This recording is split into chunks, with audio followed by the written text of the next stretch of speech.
because there was some big news this week with Parramatta Eels sacking Brad Arthur. It came as a pretty big shock to a lot of people. It's surprising a lot of these stories often get leaked into the papers, but this one was kept quite a secret.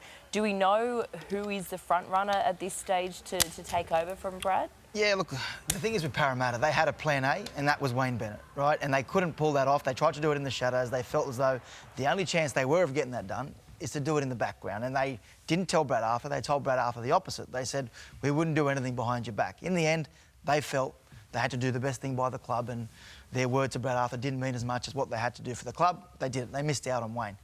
There's not a plan B per se. They don't actually have someone in mind that they want to target and get. So what they're going to do this week is sit down, map it all out. They've had a lot of managers, a lot of coaches, prospective coaches ring them and say, we're interested in the job. This is a pretty big job. It's a big club with a lot of resources and a pretty decent roster.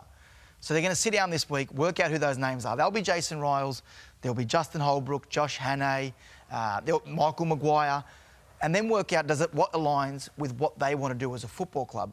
Michael Maguire, while he has the experience, there's a feeling at Parramatta that he's not too dissimilar to the style of coaching that Brad Arthur has implemented over the last decade. Jason Riles, I think, is with a big chance. He obviously had the job at the Dragons. He turned it down at the 11th hour. Justin Holbrook, I think he probably feels he owes the Roosters. He told the Roosters he'd be there for 2 years, but whether or not that eventuates. And I think Josh Hannay, and I think probably Billy's probably better off speaking about Josh Hannay's credentials, but Josh Hannay's proven himself with Cronulla and Queensland that he's a pretty handy assistant coach, and I think he's on the list as well. Then you can go left field. Someone like a Michael Checker, who's renowned for his ability to get the best out of players, but hasn't got the rugby league background and would require pretty good assistant coaches. He'd be someone they look at. And then there's Sam Burgess, who's starting his apprenticeship. He started pretty well at Warrington, but whether or not he's ready for the NRL and whether or not he wants to come over when he's negotiating an extension with Warrington remains to be seen. But they're the ones. And the other one left field is Mick Ennis. I think Mick's quite well regarded. People I've spoken to said he's one of the best talkers, he's motivators in the game, and whether or not he's had enough experience or not to step into the Parramatta job, time will tell. But I think the obvious ones are Jason Riles, Josh Hannay, Michael Maguire and Justin Holbrook. Trent Barrett, he put his hand up for the job, I'm assuming? Yeah, he's in the mix, but he probably... That result the other night, or last night, does that hurt a coach's chance? I think when Mitchell Moses comes back, that's going to be time. Time will tell whether or not he can get Mitchell to a level to get the team turned around and performing well. If he gets Parramatta into the 8 and gets them on a run, there's no doubt he'll come into the equation. But Parramatta, over the next 4 weeks, they're not in a rush. Their season is slipping away, which means they can spend some time and make sure that next decision is right. And Billy, I know you've said in the past, I imagine if you wanted to put your hand up, Parramatta would look at it, but you've obviously committed your future to Queensland. Go on, Bill. If you are, if you were looking at a head coaching job, what are you looking at? Not you. I'm not saying you in general, but as a coach looking at going into the NRL as a head coach, what are you looking at as a club, and does Parramatta tick the boxes? I don't know. I've never thought about it because that's not what I want to do. Like, I'm Queensland's coach, and that's it. Look, I think the first thing is the playing roster's great. You know, there's obviously some injuries there in key positions at the moment. They're still not playing to their capabilities. This team is a much better team than what they displayed on the weekend. And they've got a really strong forward pack. They've got some exciting outside backs. I think Blaise Talangi is a real star of the future, and I'd be signing him up as soon as possible, you know, even before you get a coach. That's a priority there. I think there are a number of great candidates. I know Jason Riles really well. I've worked with him. I've played alongside him. He's done his time, and I think he's ready for a head coaching position. And Josh Hannay, I see firsthand, you know, throughout the Origin of the qualities that he brings, and you know, he's already had his time as caretaker coaches of a couple of clubs. He's had a whole heap of experience. I'm sure he's learning a lot under Craig Fitzgibbon at the moment, and I think he's a guy that would, you know, relish the opportunity of taking the reins of an NRL club as well. So, you know, there's a number of options there. It's about what's the right option for your club, and I'm sure that's what Parramatta are looking at the moment. Joey, I ask you, you've worked at the club before, right? Yeah. There's noise around the club and from people within the game that the players, they have too much power at that club. Really? Did you sense that at all? No. The frustration, I guess, from Parramatta was that Brad maybe enabled a culture where the players had too much power. Did you sense that? No, I didn't sense that at all. It was Brad was the boss, and he was the boss. No, I didn't see that at all. I haven't heard that actually. No. I think at a lot of clubs, or pretty much all of them now, senior players have a lot of say, especially with the, what do they call it, the leadership group. Please. Freddie, One boss, the coach, who need a do dictator. you think would suit that position at Parramatta best? I think Rolls the man. Yeah? Rolls is. Well, from a rugby league point of view, I like the idea of Michael Checker. I think he's interesting. You know what? It's a big club. It's a very interesting club, and it's not your normal club. I've sort of grew up in that whole area. And, yeah, it's can be very political, that area, Parramatta. And I think sometimes as a coach isn't necessarily, the job isn't being a coach. You've got to get people on board and you've got to, you know, coaching the team's the easy part for a lot of first grade teams at the Got to be a moment. diplomat. You got to. Kevin Rudd might be a chance. Trump will. ScoMo. But, you know, like someone like, you know, from a footy point of view, Jason Rolls, obviously, he's been under great systems and understands systems and how to coach teams. So there's plenty of good people out there to do the job. Well, time will tell. Keep an eye out on this space, and It's a we'll good be club, following. but it's a great club. Parramatta's a great club. Someone from Parramatta. And Angus Young from ACDC is from Parramatta. You might be all right. I think this was a result, fair to say, not many people saw coming, considering the last 2 weeks that the Cronulla Sharks have been performing against the Roosters and the Storm. I thought Cronulla were absolute morals in this one, but Penrith just absolutely crushed them, destroyed them. they were Absolutely destroyed them. They were overwhelmed early, Cronulla, and Penrith just didn't let them back in. You ever look at the moving pieces in Penrith? Look how many people are moving. There's always jerseys just running around, and I think early on they scored 2 tries in the first 10 minutes, and I think they panicked a bit, Cronulla, and Penrith just never gave an inch. There was some awful errors by Cronulla in that Coming first out of half. trouble too. Nico kicked out on the full twice. Katoa dropped a pretty easy bomb. It's just, you don't see those errors from those players, but when the pressure was on, they struggled. Off the back of the Panthers getting beaten last week by the Warriors up at Magic Round, I've never seen Ivan Cleary so disappointed in his press conferences. Last week. He hardly said a word. He was one-word answers, and you knew the energy and the enthusiasm of the Panthers was going to be there this week. The Sharks, on the other hand, they've been up for 7 weeks. They've had a lot going on, and they were just off their game. I think you can forgive the Sharks. They've had a great season to date, and it just wasn't their night. They just had one of those nights where it snowballed against them. They had a high-energy team that they were playing, and they just didn't give them an opportunity after it all got away from them. What about Jerome Luai in the number 7? He was fantastic. I was blown away by it. I've heard people saying that Jerome played halfback growing up, but I haven't really taken too much notice. But last night, his control, his kicking game, you know, the energy was still there, bouncing around, but I thought his control, his kicking game was absolutely 10 out of 10. Does that put him in contention to maybe take on that halfback role for the Blues? I think so. Well, if Nico's got a calf, we're going to talk about Origin later and go in more depth, but all new combinations for New South Wales, when they get in camp Monday, everyone has to be training. If Nico's got a calf or Cody's got a calf and can't train till later in the week, you can't have it. So Jerome might be the number 7. Mate, the other one is Luke Keary. Luke Keary's pretty much played a grand final. Billy was on the other end of it, and we've spoke about it. That was one of the best kicking games I've ever seen in my whole life. And you're saying how you couldn't believe actually the precision of his kicking, but he's played a lot of big games under pressure. Like at halfback, Cooper played that night, but did very little. Yeah, didn't he comes into contention. Keary. Yeah. Keary definitely comes into consideration. What about in that game last night as well, Dylan Edwards? We speak about him week in and week out, just what he does for Penrith. Yeah. Last night, he did it once again. Well, it doesn't surprise you anyway. And any time now he performs, he's so consistent. This is his standard. You know what you're going to get from him as a teammate, as an opposition. You know, when you come up against Dylan Edwards, he's always going to be in the game, and he's always going to be at you, and he's always going to be in position. And goal kicks. He kicks well, doesn't he? And goal kicks. So that's why when Val got Simb in, you know, I think you got to remember you need a goal kicker, especially when he's kicked under pressure. Who would be your second kicker? Like if Val didn't play, which he still might. You haven't picked him. We but haven't picked our team yet. That's right. But who would be? Who's another goal kicker? Cherry kicks. Yeah, okay. Cherry Evans has kicked. Oh, There's he doesn't kick great, but he's good. He can kick. Does Hammer kick? score more He can tries. normally do anything, can't he, Hammer? Well, Dylan Edwards, the mail he's in. Yeah, right.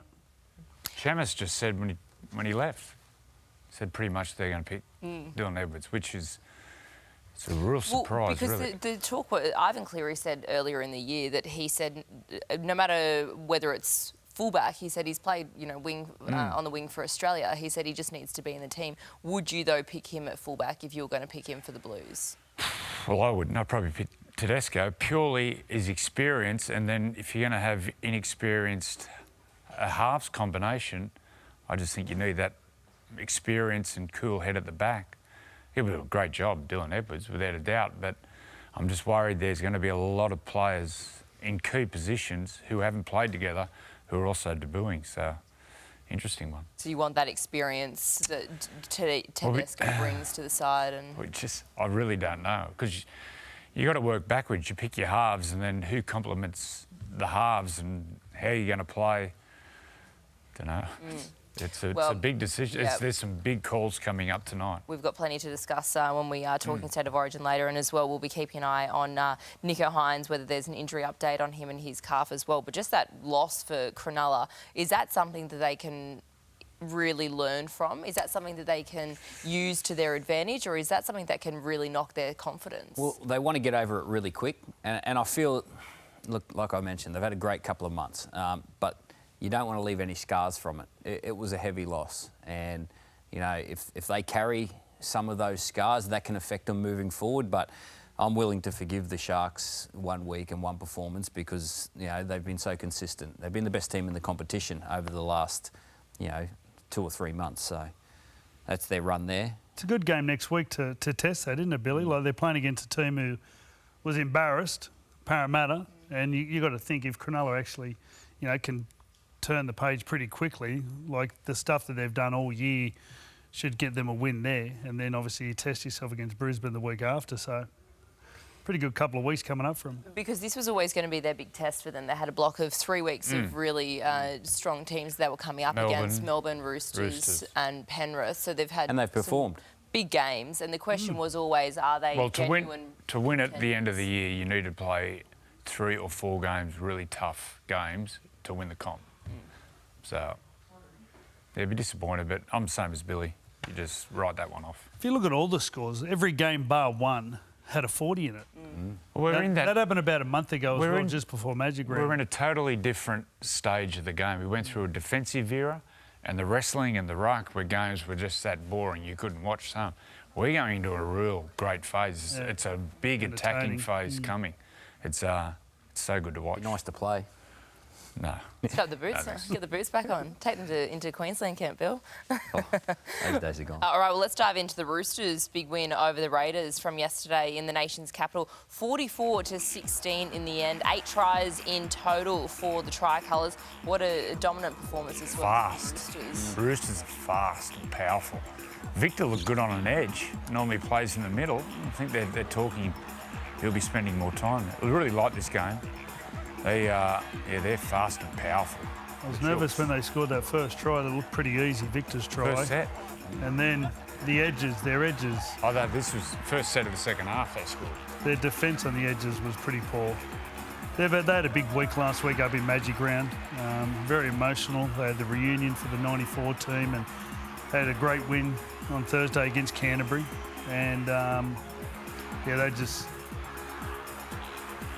had nothing. Well, Ricky said it about a month ago. He said we're going to have to be patient with some of these young players, and by that you can see why he's saying that, because they'll have these gritty wins and they'll win when they're not expected to win, and then there'll be a performance like this. And that's the patience, that's the experience to do it week after week after week, and they're just battling with that at the moment, the Raiders. But the Roosters, they were relentless. They were so good. And I think Victor on the edge, the athleticism that they've got with Joey Manu and Suoli'i, and they're a well-balanced team. With Victor in particular, Trent Robinson was asked about it before the game, and he said, look, it has something to do with the opposition. That's why they did put him on the edge, but it could also be something that they do going forward. Do you Well, think they've changed the way they attack. Do you think that you should keep him there for if you were the Roosters? He looked dynamite yesterday. This try in particular, he just ran a great line. The first try he scored was a good line, but that one in particular, this one here, just accelerates on the pass.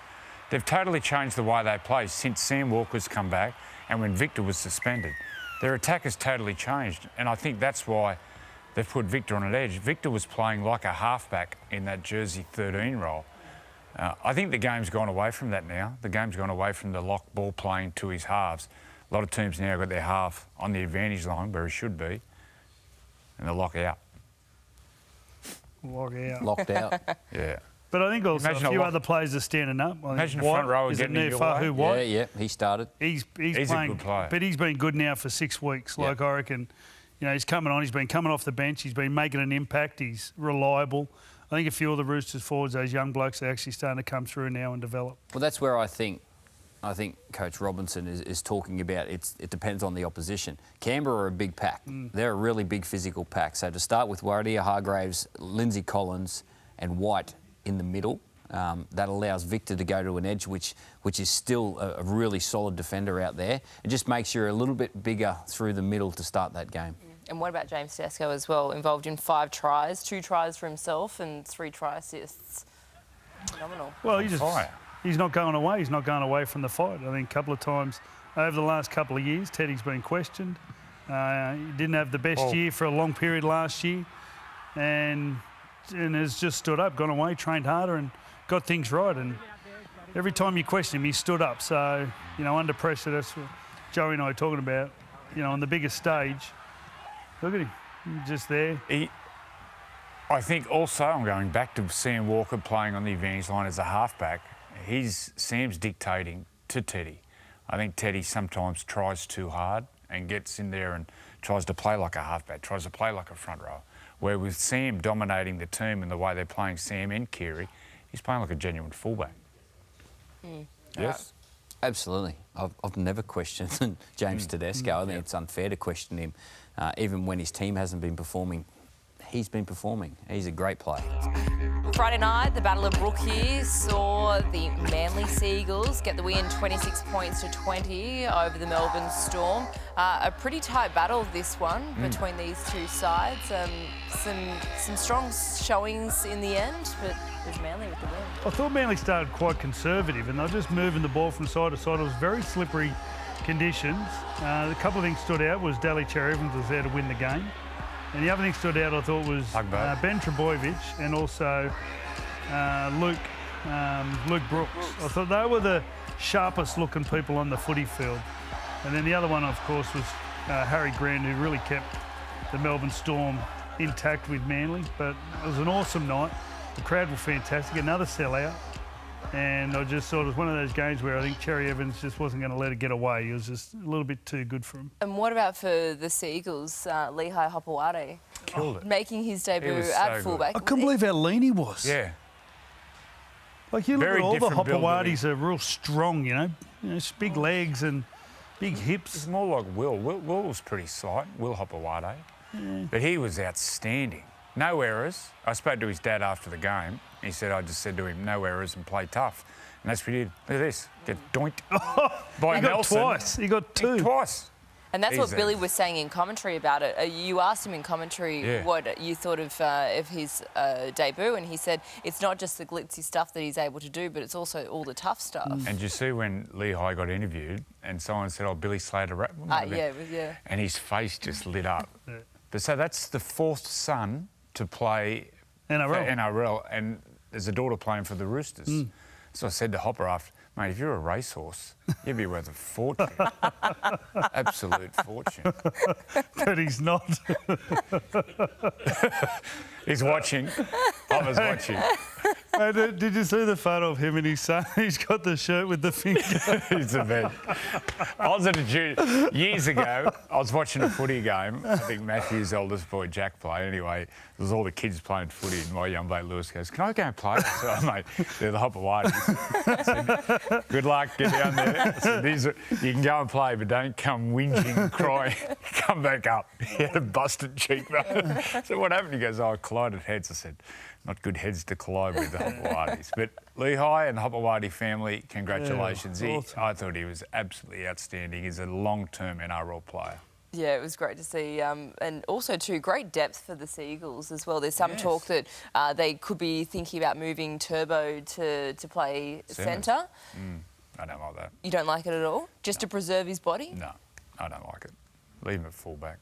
Even if he continues Maybe defend at centre, but in attack, he's got You need him everywhere. playing. But the one thing you saw with Luai was the ability. He played everywhere.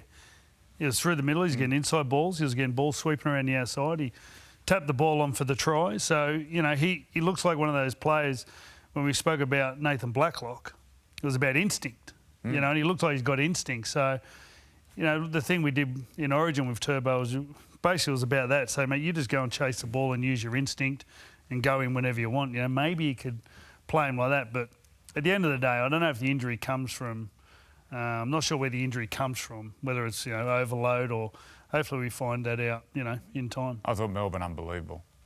Without their gun players, they're still aimed up. We spoke about the Sharks.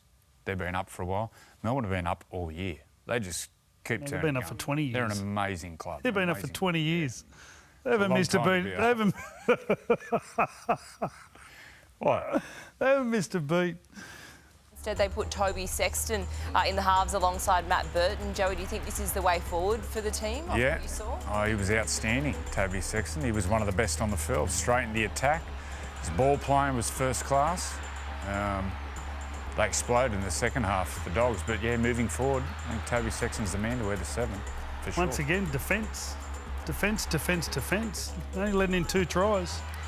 Their defence is up there with the best teams in the competition. I think they're on average about 15 points a game. So, you keep doing that, you're going to put teams under pressure, especially as you get at the back end of the year. It helps you score points. When you're not chasing points, it helps you score points. Nathan, what did you make of the Dragons' performance? Because they went into half-time actually in front, and then the second half it just seemed to fall away from them. They did. All I can hear is my missus in my ear. She's a Doggy supporter and just laughing. So, yeah, she give it to me, she did. I just watching a bit where he had Luai over chases, unfortunately, which doesn't tie in. There's a bit of that. Just, I don't know what it was, but, yeah, just... They go in, come back out, and you can't really put a finger on the second half, unfortunately. Well, they lost Jack Bird, and then when Jack Bird went, Eisenhuth moved to 3, Kyle Flanagan moved to 2, and they literally ran 4 tries to there. Some of their defence was just terrible. It doesn't matter. It didn't matter what position you were defending in. They just pretty much ran past people. Not necessarily defence, tackling. The tackling, the missed tackles. It was just jumper grabbing. There was no shoulder in the contact at all. It was a really poor second half by the Dragons. This year, NRL on 9 is your one-stop shop for all footy. That's right, Freddie. Not about the highlights. Action. 7 days a week. Billy and Gus podcast, get that on your drive on the way home. Immortal Behaviour. Grab a seat on the couch for that. And, of course, my favourite, Freddie and the Owner. The best footy brains, the biggest games. Don't trust the algorithm. Subscribe to NRL on 9 and get all your entertainment there.